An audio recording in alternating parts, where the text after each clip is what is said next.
Yeah.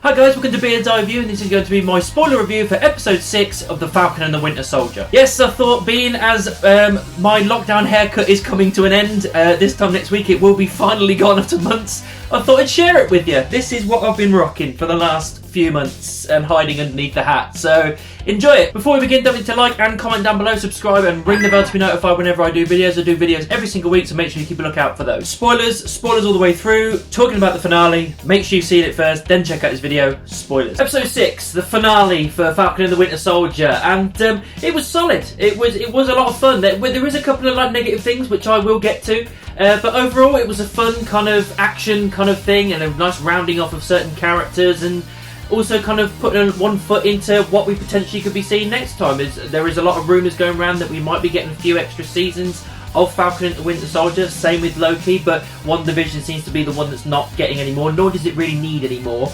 But yeah, looks like we might be getting some more out of this, so yeah, bring it on. I love the way that they kind of introduced the new Captain America suit, the Falcon suit. Oh, it just rips straight from the comics, perfectly. We all knew what was going to be in that case, and they delivered absolutely perfectly with what it looked like. It was awesome. Even all the action combos he had with the wings, with Red Wing, with the shield, everything he did with like protection and defense, and just everything that we saw through this, of the fighting style that he's using with his costume as well as his shield. It was magic. It was awesome stuff. So the Flag Smashers, you know, do the GRC and take it down, and basically just using them as hostages and everything, and trying to get that message out there. Carly's completely lost it by this point, and she's basically saying if we have to kill hostages, we will. This is the kind of one of the things I'm a little bit disappointed at. I'm disappointed that she kind of just loses it here, and we get a bit of a redemption near the end, I suppose, right at the very end, but it just felt like by the end of this she just became the character that I didn't really want her to be, which was this kind of just another villain to take down. However, I will say they kind of pleasantly surprised me with John Walker. I was thinking he's lost it, he's completely lost it, he's killed someone, he's gone over the edge.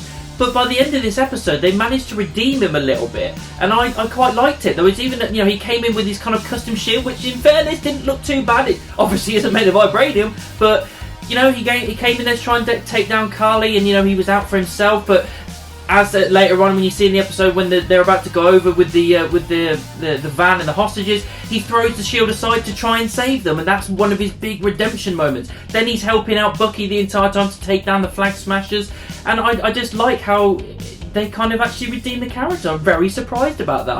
I thought they were going to go with this very big anti-hero kind of character, and you know, it's pushing forward with stuff that we see near the end. That they might be still going with a little bit of an anti-hero, possibly, but he's definitely going towards the more hero side of things.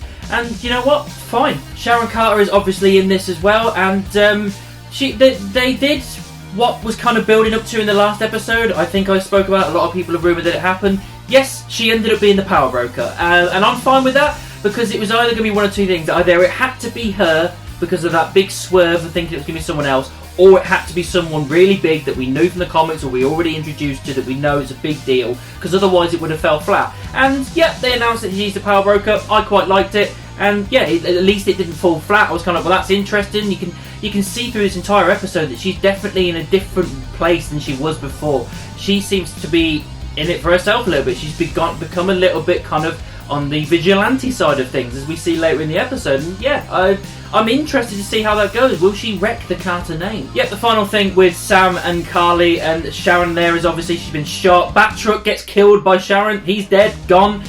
She gets injured, and then it gets into a thing with Carly and Sam. He won't fight, he'll defend, but he won't fight her. And then the last minute, when they have the tussle back and forward and the shield is dropped, it's at that point that she pulls the gun on him. And I thought this is where we're going to be showing the vibranium lace suit. We don't get introduced to that, but we do get the moment where Shannon decides to shoot her, and she dies in Sam's arm. The last thing we hear her say is "I'm sorry" before she dies. So there's the ever so slight redemption arc, but I still didn't think it was enough for what I wanted out of the character. But as I said, we did kind of get redemption with John Walker, so it's not the end of the world. I loved all the helicopter stuff. That was great, trying to get hold of them and just find out there's a woman in there that can do piloting and everything. And takes the pilot out, uses the Red Wing stuff. That's all awesome. Really enjoyed that. I love the speech. I mean, how could you not? It ties off everything perfectly. Sam being this person that's part of his job, able to talk people down and having those big speeches that have big impact. It ties off who should be Captain America, the whole Black Captain America stuff with Hosea. He kind of like sees it on the TV and everybody kind of witnesses it.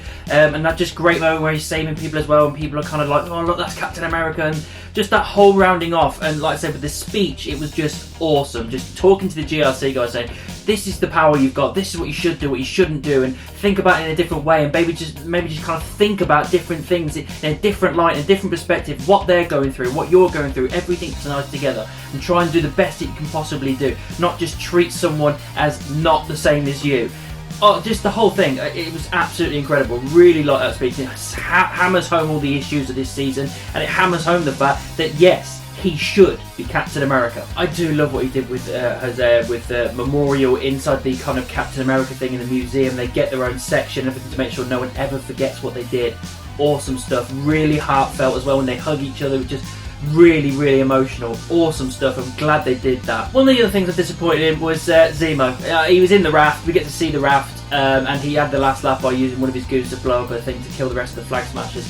But that's all we get of him, and it's just a shame, really. I mean, like I said before, it didn't really make sense for him to be in this finale, and nor was he. It was just this really quick shot of him getting his kind of justice for himself, really killing them off. So yeah, fine, but I want to see more of him. US Agent. He's officially called a US Agent. New costume, slightly kind of black, and it looks like the comics. Really glad they go for that. And it's basically setting up that he's there to do Val and whoever it is they're doing work, potentially pushing towards the Thunderbolts. I don't know. But yeah, he's kind of redeemed here, where he's doing that kind of anti-hero, vigilante kind of mix thing.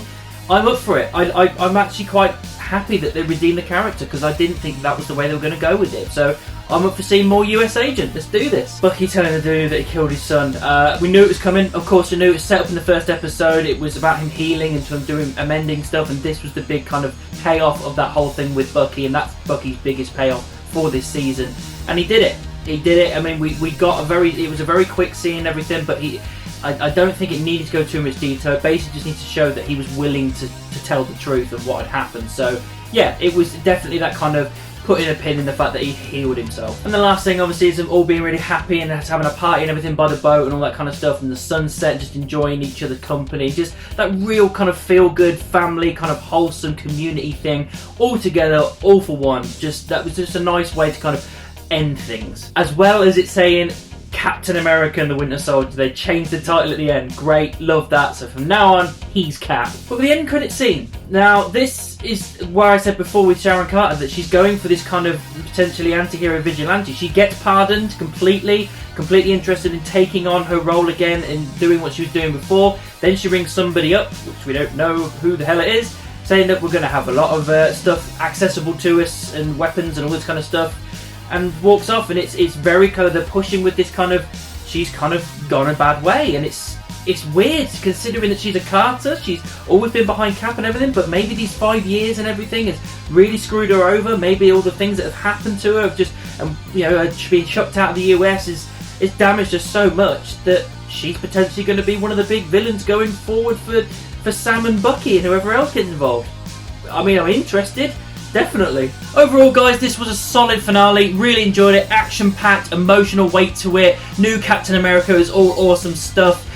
Yes, a couple of letdowns, not enough Zemo. The Carly kind of redemption arc didn't really happen, but we got some cool stuff with the US Agent, him being kind of redeemed. Interesting stuff going forward with Sharon Carter and what she's going to be doing. And I'm also interested to see what happens with Sam and Bucky going forward with him beating the new kind of Captain America. So it was solid. It had a lot of emotional weight. It hammered home those points of race and politics. And it was a good solid season. It had a point to show, and it did that really well. So I think that overall, the season, myself, I don't think it's like the best thing I've ever seen in my world, but it was real solid, real enjoyable and entertaining. So I'll give it a high 4 stars. So that's what I thought of episode 6 of Falcon and the Winter Soldier. What did you think about it? Let me know down in the comments. Make sure you subscribe and ring the bell. If you want to find me on social media, any of these, all links are in the description, and I'll see you soon.